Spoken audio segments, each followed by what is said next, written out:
एक बाबा जी खूब चलते हैं आगे, जिनका नाम है पंडित प्रदीप मिश्रा जी। उन्होंने एक सस्ता सा तरीका निकाल रखा है नौकरी देने का। आपको क्या करना है, बिल्व पत्र लेना है और उस पर शहद लगाना है। शहद लगाने के बाद आपको क्या करना है, आपको शिवलिंग पर चिपका देना है। नौकरी आपके घर अपने आप जॉइन लेटर आ जाएगा। यह तार्किक भारत है हमारा। एक व्यक्ति कह देता है जिसकी लंबी सी दाढ़ी है और वो आकर के बोल जाता है कि आप यहाँ पर इतने लोगों का मर्डर कर दोगे मजहब के नाम पर, तो आपको फिर 72 हूरें मिलेंगी। 72 हूरों की व्यवस्था कर रखी है और उसको हम मान रहे हैं कि ऐसा होता है, तो हमसे बड़ा अंधविश्वासी कोई नहीं है। मेरे हाथ में आपको रंग दिख नहीं रहा होगा तो कहेंगे बिना रंग के होली कैसे मनाने आए हैं। तो मैं कुछ समय, जितना समय है मेरे पास, आप तक राष्ट्रवाद का गुलाल पहुंचाने का प्रयास करूंगा। आप उसे स्वीकार करिएगा।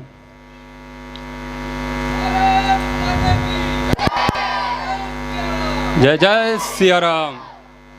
भगत सिंह ने एक बात कही थी। उन्होंने कहा था कि मेरे जाने के 15 वर्षों के बाद आजादी मिलेगी समझौते के साथ, फिर उसके बाद में अफरा तफरी होगी, लोग समस्याओं से जूझेंगे और उसके बाद फिर लोगों को मेरी याद आएगी। और जब उनको फांसी की सजा हुई और उन्होंने ये जो वचन कहा था, उसके लगभग 15 वर्षों के बाद आज़ादी मिली भी। तो क्या हम भगत सिंह को दूरदृष्टा कह सकते हैं? उन्होंने जो भविष्यवाणी की थी वो सफल हुई कि नहीं हुई? क्या आज हमको भगत सिंह की याद आती है? आती है। किस लिए आती है? भगत सिंह किससे लड़े थे? भगत सिंह किससे लड़े थे? अंग्रेजों से लड़े थे। कौन कौन इस बात से सहमत है कि भगत सिंह अंग्रेजों से लड़े थे? जिनको लगता है कि भगत सिंह अंग्रेजों से लड़े थे वो हाथ उठाइए। यदि आप ऐसा समझते हैं कि भगत सिंह अंग्रेजों से लड़े थे तो आप बहुत गलत समझते हैं। भगत सिंह की अंग्रेजों से कोई लड़ाई नहीं थी। आप कहेंगे ये कौन सी बात कर रहे हैं, फांसी के फंदे पर तो अंग्रेजों ने ही चढ़ाया था। तो भगत सिंह की लड़ाई अंग्रेजों के विरोध में नहीं थी। भगत सिंह की लड़ाई शोषण के विरोध में थी, अत्याचार के विरोध में थी। वो चाहते थे कि इस देश से अंग्रेज तो जाएं, लेकिन अंग्रेज जाने से बात नहीं बनेगी। इस देश से अंग्रेजियत भी हमेशा के लिए चली जानी चाहिए। ये हमारे सपनों का भारत है। क्या आज हम भगत सिंह के सपनों का भारत बना पाए हैं? क्या आज हमारे देश से अंग्रेजियत चली गई है? मैं ये बात हमेशा कहता हूं कि जब जब शोषण होता रहेगा तब तक भारत में एक नए भगत सिंह की आवश्यकता हमेशा बनी रहेगी। शोषण के विरोध में आवाज उठाई थी भगत सिंह ने, शोषण के विरोध में आवाज उठाई थी राजगुरु सुखदेव ने। उसका परिणाम क्या हुआ? उनको फांसी का फंदा चूमना पड़ा। तो जो अपने अधिकारों की लड़ाई लड़ता है उसके साथ हमेशा से ऐसा होता आया है। अभी कुछ दिनों पहले एक, पता नहीं उनका क्या नाम था, आर्मी के जवान थे, उन्होंने दाल मांगी थी एक बढ़िया सी।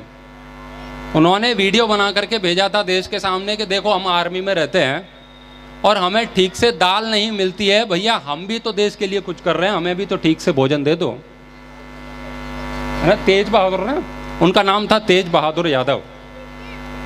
उसके बाद में उनके साथ क्या हुआ, उसको देशद्रोही घोषित कर दिया अघोषित रूप से। तो ये आर्मी की छवि खराब कर रहे हैं, ये देश की छवि खराब कर रहे हैं। फिर बाद में क्या किया, आईटी सेल ने पाकिस्तानी कुछ एजेंटों को आईडी में उनकी फेसबुक में घुसेड़ा और बाद में बोला कि ये तो ऐसा आदमी है। बाद में फिर वो चुनाव लड़ने के लिए भी तैयार हुए तो उनको ऐसा सिस्टम पकड़ा दिया कि इतने देर में तुम वहाँ से अनुमति पत्र लेकर के आ ही नहीं सकते हो, तो वो चुनाव ही नहीं लड़ पाया। क्या इस देश में किसी भी सिपाही को या सामान्य व्यक्ति को ठीक भोजन करने का कोई अधिकार नहीं है? यदि हम उनकी इस बात का समर्थन करते हैं कि उन्होंने ठीक किया, तो हमको मानना चाहिए कि हम भगत सिंह के अनुयायी हैं। यदि शोषण के विरोध में कोई व्यक्ति आवाज उठा रहा है और फिर आप उसका समर्थन नहीं करते हैं, तो आपका सीधी सी बात है, आपका भगत सिंह से कोई लेना देना नहीं है। भगत सिंह एक विचारधारा है, भगत सिंह एक दर्शन है। भगत सिंह ने एक बात कही थी कि इस देश में कोई भी व्यक्ति कितना ही बड़ा क्यों न हो, यदि वो कितनी ही बड़ी बात क्यों न कह दे, फिर भी उसकी बात की आलोचना की जानी चाहिए, तर्क उस पर किया जाना चाहिए।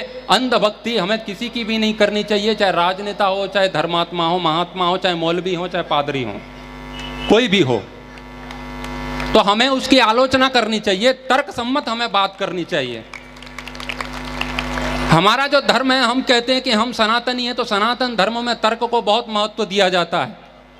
शास्त्रार्थ की हमारी परंपरा है सनातन धर्म की। भगत सिंह भी इस बात को मानते थे कि तर्क हर बात पर होनी चाहिए। कोई बात केवल इसीलिए नहीं मानी जा सकती क्योंकि वो उसको बहुत बड़ा आदमी कह गया है, उसके बहुत फॉलोवर्स हैं, उसकी बहुत प्रसिद्धि है, उसके पास पद है, प्रतिष्ठा है, इसी बात से उसको नहीं माना जा सकता। वो तर्क की कसौटी पर खरी उतरना चाहिए, नहीं तो लोग भेड़ चाल में चलते हैं, अंधभक्ति होती है, पाखंड फैलता है और उससे देश का सर्वनाश होता है और उससे कुछ नहीं होता है। ये भगत सिंह के विचार हैं और हमें इसी बातों पर आगे बढ़ना है।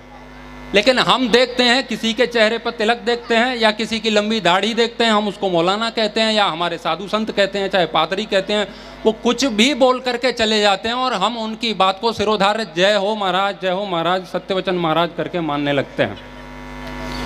आजकल एक बाबा जी चल रहे हैं, मैं भगत सिंह के विचारों की ही बात कर रहा हूँ, इसमें मेरा कुछ भी नहीं है। भगत सिंह इस बात को कहते थे कि अंधविश्वास के खिलाफ लड़ाई होनी चाहिए, यह भी एक प्रकार की गुलामी है और इससे बड़ी शायद ही दूसरी कोई गुलामी हो। एक बाबा जी खूब चलते हैं, आजकल भी चल रहे होंगे, जिनका नाम है पंडित प्रदीप मिश्रा जी। सुना है आपने? कितने लोग सुनते हैं उन्हें? आप लोग पढ़ाई कर रहे हैं, किस लिए कर रहे हैं? नौकरी के लिए। नौकरी के लिए पढ़ रहे हैं आप, लेकिन वो उन्होंने एक सस्ता सा तरीका निकाल रखा है नौकरी देने का। आपको क्या करना है? बिल्व पत्र लेना है और उस पर शहद लगाना है। शहद लगाने के बाद आपको क्या करना है? आपको शिवलिंग पर चिपका देना है, नौकरी आपके घर अपने आप जॉइन लेटर आ जाएगा। यह तार्किक भारत है हमारा। यहाँ पर ऐसे गुरु फलीभूत होते हैं, लाखों की भीड़ उनके आगे पीछे घूमती है, 10-10 लाख लोगों की रैलियां होती हैं उनके साथ में। ये कोई अच्छी बात नहीं है, ये भगत सिंह के विचारों का देश नहीं है। ये एक महाराज जी थे, वो क्या करते थे, वो आप उनके पास जाते थे और वो कहते थे, जब कोई भी व्यक्ति उनके पास जाता था, कहता था कि मेरी नौकरी नहीं लग रही है महाराज, तो वो कहते थे नौकरी तो लग जाएगी। तो कैसे लगेगी? समोसा खाते हो? अरे खाते हैं। लाल चटनी के साथ या हरी के साथ? तो अगर लाल के साथ, बच्चे कह रहे हम लाल के साथ खाते हैं। तो महाराज जी कहते थे हरी के साथ समोसा खाओ, कृपा आना शुरू हो जाएगी, कृपा आपकी वहीं अटकी हुई है। और ऐसे लोगों के करोड़ों के अरबों के व्यापार हैं इस देश में, और जब तक इस अंधविश्वास से हम आगे नहीं निकलेंगे तब तक देश उन्नति नहीं कर सकता है, तब तक देश हमारे क्रांतिकारियों के सपनों का भारत ये नहीं बन सकता है। इस गुलामी से हमें बाहर निकलना पड़ेगा।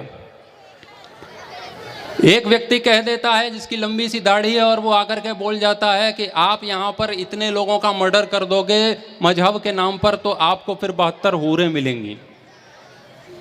72 हूरों की व्यवस्था कर रखी है और उसको हम मान रहे हैं कि ऐसा होता है, तो हमसे बड़ा अंधविश्वासी कोई नहीं है। यदि हम भगत सिंह जिंदाबाद कहते हैं तो हमें उनके विचारों को आगे बढ़ाना चाहिए, हमें उस बात पर विचार करना चाहिए। तो जो अंधविश्वास है वो कई प्रकार से होता है। एक बाबा जी अपने बहुत प्रचलित हैं, बाबा बागेश्वर धाम, नाम सुना होगा आपने। वो नौकरी के लिए एक मंत्र देते हैं, ओम बागेश्वराय वीर वीराय ओम फूं फट स्वाहा।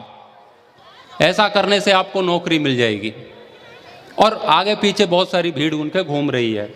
हमसे उनका कोई दुश्मनी नहीं है, शत्रुता नहीं है, लेकिन बात भगत सिंह की है, भगत सिंह का मंच है, तो तार्किक बातें यहाँ से होनी चाहिए। और यही भगत सिंह के सपनों का भारत है। हम ऐसे ही बाबाओं के, मौलवियों के, पादरियों के चक्कर में फंसे हुए हैं। तो ये इससे जब हम आज़ाद होंगे तो हम कर्म के पीछे जाएंगे, कर्म करेंगे, उससे आगे बढ़ेंगे। फिर ये जो संतरा, मौसमी और नींबू से नौकरी मिलने का जो तामझाम हमने लगा रखा है ना, उससे मुक्ति होगी, तब हम पुरुषार्थ करेंगे। वेद कहता है कि आप एक हाथ से कर्म करते हैं तो दूसरे में विजय आपको स्वतः ही प्राप्त हो जाती है। ये वेद का संदेश है। वेदों को छोड़ करके हम आवा बाबाओं के पीछे पड़े हुए हैं। यदि हम ऐसा मानते हैं तो जिसके लिए हमारे क्रांतिकारियों ने बलिदान दे दिया, तो समझ लीजिए आपने उसका मूल्य ठीक से नहीं चुकाया है।